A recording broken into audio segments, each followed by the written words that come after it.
हम लोगों को सब्जेक्ट ऑब्जेक्ट वर्ब के बारे में पता है, फिर भी जब हम लोग ट्रांसलेशन बनाते हैं तो हमें काफ़ी सारे दिक्कतों का सामना करना पड़ता है, बिकॉज ऑफ रीज़न कि हम सही तरीके से पकड़ ही नहीं पाते हैं कि सब्जेक्ट क्या है। ठीक है, तो आज की इस वीडियो में हम समझते हैं सब्जेक्ट ऑब्जेक्ट और वर्ब को डिटेल से। जहाँ तक इस वीडियो में हम कवर कर सकते हैं वहाँ तक कवर करेंगे। सो गाइस, दिस इज़ पवन। और चलिए सबसे पहले समझते हैं सब्जेक्ट क्या होता है। सब्जेक्ट की डिफिनीसन हम लोगों ने सिंपल सा एक जो है हम लोगों ने स्टार्टिंग से पढ़ा हुआ है कि जो काम करे उसे कर्ता कहते हैं। ठीक है, the word that works is called subject. तो उस डिफिनीसन को लिखते हैं और उसी के आधार पर समझने की कोशिश करते हैं कि सब्जेक्ट क्या होता है। द वर्ड दैट वर्क्स, जो शब्द काम करे किसी भी सेंटेंस में, इन अ सेंटेंस, ठीक है, in a sentence is called verb. देखिए मैं कह भी रहा हूँ साथ में ताकि आप लोगों को उतना दिक्कत नहीं हो समझने में। एग्जाम्पल, राम आम खाता है। सबसे सटीक और बढ़िया एग्जाम्पल है जो आप लोग हमेशा इसको समझ जाते हो। खाने का काम कौन कर रहा है सर? राम कर रहा है। तो हम लोगों ने डिफिनीशन क्या पढ़ा था? वह शब्द जो काम करे उसे कर्ता कहते हैं। तो बना दो इसे कर्ता, कह दिया मैंने। राम क्या है? हमारा सब्जेक्ट है।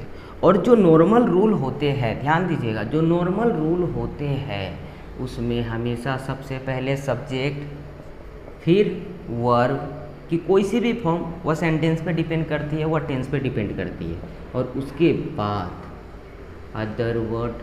ठीक है, यह नॉर्मल हमारा स्ट्रक्चर है। तो सब्जेक्ट क्या कहता है? हमें वर्ब से पहले लगाओ, यानी सब्जेक्ट के बाद हमें क्या लगाना पड़ेगा? वर्ब। ठीक है, तो राम के बाद हम क्या लिखेंगे? वर्ब। एक्चुअली खाना काम है। दुनिया में जितनी भी चीज़ें हैं, जितनी भी चीज़ें जो हम करते हैं वो सभी क्या है? काम है। खाना, पढ़ना, जाना, तो यह सभी काम है। तो चलिए लिख देते हैं ईट्स। ठीक है, इसको मैंने V5 की फॉर्म में लिखा है, उसको आगे पढ़ेंगे। ठीक है, उसके बाद अदर वर्ड क्या है? A mango. इतना आप लोगों का क्लियर है। अब मैं एक और एग्जाम्पल देता हूँ, आप बताना वहाँ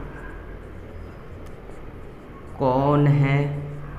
ध्यान देना दोस्तों, वहाँ कौन है? आप बताओ। जो काम करे उसे कर्ता कहते हैं। आप बताओ इस सेंटेंस में काम कौन कर रहा है? तो मैं यहाँ सब्जेक्ट को लिखूँ। यानी एक डिफिनीसन जो हम लोगों ने स्ट्रक्चर को बनाने के लिए सीख लिया हुआ है और जिस पे हम 50 से 60% सब्जेक्ट को समझ भी जाते हैं और बना लेते हैं, तो हम लोगों ने उसी को जो है अपना के और आगे बढ़ना स्टार्ट कर दिया। अब थोड़ा क्लासिफिकेशन बदल गया है तो उसके आधार पे पढ़ते हैं। देखिए सब्जेक्ट क्या है? सब्जेक्ट की मैं बात करूं तो सब्जेक्ट के बेसिकली 3 कैटेगरी होते हैं। यह 3 चीज़ जहां भी दिखे, किसके पहले सर? वर्ब के पहले। किसके पहले? वर्ब के पहले। यह 3 चीज़ जो मैं अभी लिख रहा हूँ, जहाँ भी दिखे वर्ब से पहले, आप डायरेक्ट कहोगे वह सब्जेक्ट है। और आज से जाओ और किताब पलट के आप पढ़ना और आप बताना कि आपने किताब में कितने सब्जेक्ट को चुना। ठीक है, आप खुद को जज करना कि इसके आधार पे आप सेंटेंस में, किताबें में जो सेंटेंसें लिखी है या किसी गाइड में लिखी है, तो आप कितने सब्जेक्ट को पकड़ पाते हो। ठीक है, तो यहाँ देखो, सबसे पहले नाउन। अगर वर्ब से पहले नाउन दिखे, अगर वर्ब से पहले क्या दिखे? नाउन दिखे, तो क्या होगा? सब्जेक्ट। अगर वर्ब से पहले प्रोनाउन दिखे तो क्या होगा? सब्जेक्ट। ठीक है, मैं भी बताऊंगा नाउन क्या होते हैं, प्रोनाउन क्या होते हैं। और वर्ब से पहले एक और है नाउन इक्विवेलेंट। नाउन इक्विवेलेंट यानी देखिए, इक्विवेलेंट का मतलब होता है समानता।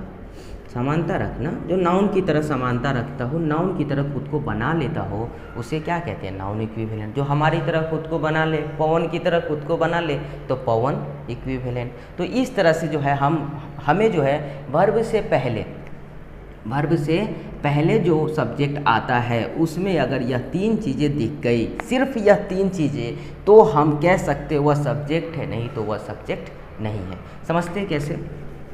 सबसे पहले नाउन को समझते हैं। नाउन क्या होता है आप बताओ। नाउन की डिफिनीशन आप लोगों ने भी पढ़ा हुआ है। दुनिया में जितनी भी चीज़ें हैं, मैं यहाँ लिख देता हूँ, ठीक है। अब रूल की बात करता हूँ, 1 मिनट थोड़ा टाइम दीजिएगा। अब रूल की बात कर लेते हैं। रूल क्या कहता है कि अगर वर्ब से पहले नाउन दिखे तो हम उसे क्या कहेंगे, कोई सी भी फॉर्म, वर्ब के 5 फॉर्म होते हैं, कोई सी भी फॉर्म, और उसके बाद अदर वर्ब। अगर वर्ब से पहले नाउन दिखे तो हमने क्या कहा, मान लो उसे सब्जेक्ट, ठीक है। मैंने कहा राम आम खाता है, राम आम खाता है, इसका ट्रांसलेशन क्या बनाया था हम लोगों ने भी सेंटेंस पे, कि सबसे पहले सब्जेक्ट फिर वर्ब, ठीक है ना। नॉर्मल रूल की बात कर रहा हूँ, और फिर अदर वर्ड। तो सब्जेक्ट हमें पता नहीं, वर्ब हमें पता है क्या हो, खाना, ठीक है। अब ध्यान दीजिएगा, राम ईट्स अ मैंगो, जो मैंने अभी लिखा था, राम ईट्स अ मैंगो। ध्यान दीजिएगा, जब हम किताब पढ़ते हैं, जब हम किताब पढ़ते हैं तो राम ईट्स अ मैंगो, तो वर्ब से पहले हमें क्या दिखता है सर, नाउन दिखता है। क्या दिखता है, नाउन। और मैंने क्या कहा, जहाँ नाउन हो वर्ब से पहले, सर राम नाम है, और दुनिया में जितनी भी चीज़ें हैं प्रत्येक के कुछ ना कुछ नाम होते हैं, और उन्हीं नाम के शब्दों को हम क्या कहते हैं, नाउन कहते हैं। सिंपल सा डिफिनीशन है। तो वर्ब से पहले हमें क्या दिखा, राम दिखा, राम नाम क्या है सर, नाउन है। तो नाउन क्या होगा सर, सब्जेक्ट का काम करेगा। तो हम कह सकते हैं यह सब्जेक्ट है। एक और एग्जांपल लेते हैं। मैंने कहा सीता सुंदर है, Sita is a beautiful girl कर देते। सीता एक सुंदर लड़की है, ब्यूटीफुल गर्ल, ठीक है ना, समझ में आ रही है ना आप लोगों को। अब आप बताइए यहाँ इज किसका काम कर रहा है सर, मेन वर्ब का काम कर रहा है। ये भी पढ़ेंगे वर्ब के टॉपिक में, मेन वर्ब का काम कर रहा है। और वर्ब से पहले हमें क्या दिखा सर, सीता। और सीता क्या है, नाम है, और नाम है तो नाउन है, और नाउन है तो सब्जेक्ट है। क्लियर हो रही है बात। तो इस तरह से हम जो है एक डिफिनीशन क्लियर कर लिए कि अगर नाउन है वर्ब से पहले, अगर नाउन है वर्ब से पहले, तो वह क्या होगा, सब्जेक्ट। अब नेक्स्ट समझते हैं प्रोनाउन। प्रोनाउन भी सब्जेक्ट होते हैं, ध्यान दीजिएगा, इसको नोट कर लीजिएगा आप लोग एक्चुअली, ठीक है, वीडियो को पॉज करके। अब समझते हैं प्रोनाउन, ध्यान दीजिएगा। अगर वर्ब से पहले प्रोनाउन दिखे, सब्जेक्ट की जगह लिख रहा हूँ, अगर वर्ब से पहले प्रोनाउन दिखे, प्रोनाउन दिखे, और वर्ब की फॉर्म वह सेंटेंस पे डिपेंड करती है, टेंस पे डिपेंड करती है, और अदर वर्ड, ठीक है, वह सेंटेंस के स्ट्रक्चर पे वर्ब की फॉर्म डिपेंड करती है, ठीक है। तो अगर वर्ब से पहले प्रोनाउन दिखे तो वह भी क्या होगा हमारा, सब्जेक्ट। अभी डाउट क्लियर करते हैं। मैंने एक एग्जाम्पल दिया था आप लोगों को स्टार्टिंग में, क्या कहा था, वहाँ कोई है, वहाँ कोई है। अब आप बताइए इसको अगर इंग्लिश में लिखे, मैंने कहा समवन इज देयर।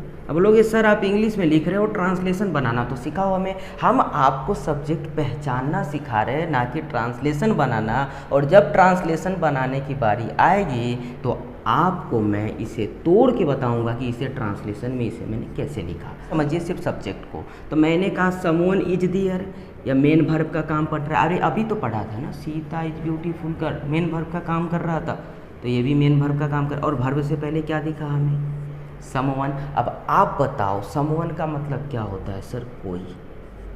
अब कोई मतलब कौन, बताओ। तो प्रोनाउन की डिफिनीशन हम लोगों ने क्या पढ़ा था कि नाउन के बदले जिसका यूज करते हैं, जिसका इस्तेमाल हम नाउन के बदले करते हैं, उसे हम प्रोनाउन कहते हैं। सर मैं आज से आप लोगों को बता दूं, जिसका कोई नाम नहीं होता, जिसका कोई नाम नहीं होता, उसे प्रोनाउन कहते हैं। मैंने कहा यू।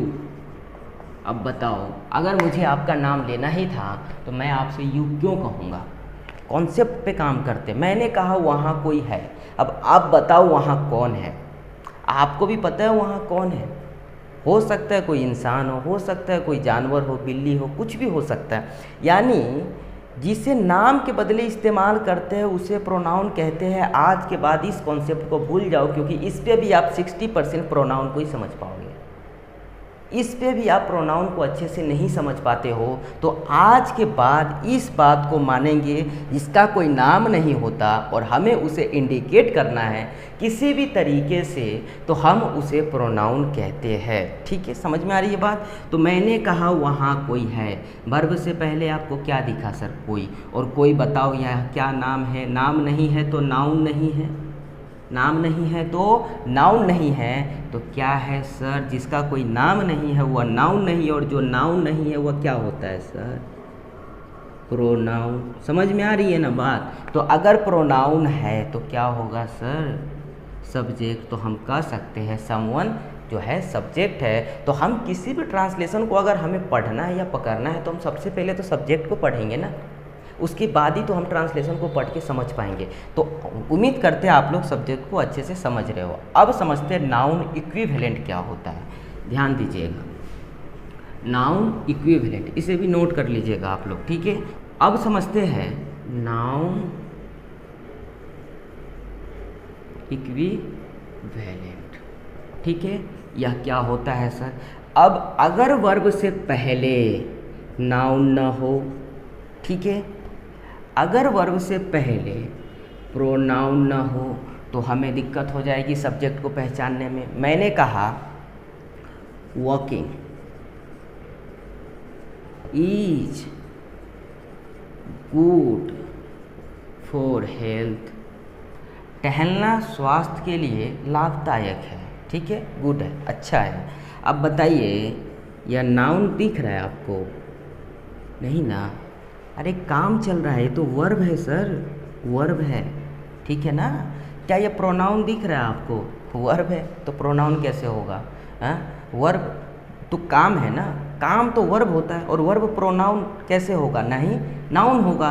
तो सर इसे कहते हैं नाउन इक्विवेलेंट। क्या कहते हैं? Noun equivalent. यह होते हैं दो प्रकार के, ध्यान दीजिएगा, यह होते हैं दो प्रकार के, यहाँ लिख देता हूँ मैं। ठीक है, एक होता है जेरंड। समझ में आ रही है? जेरंड किसे कहते हैं अभी समझेंगे। और जो सेकेंड होता है वह होता है इन्फिनिटिव।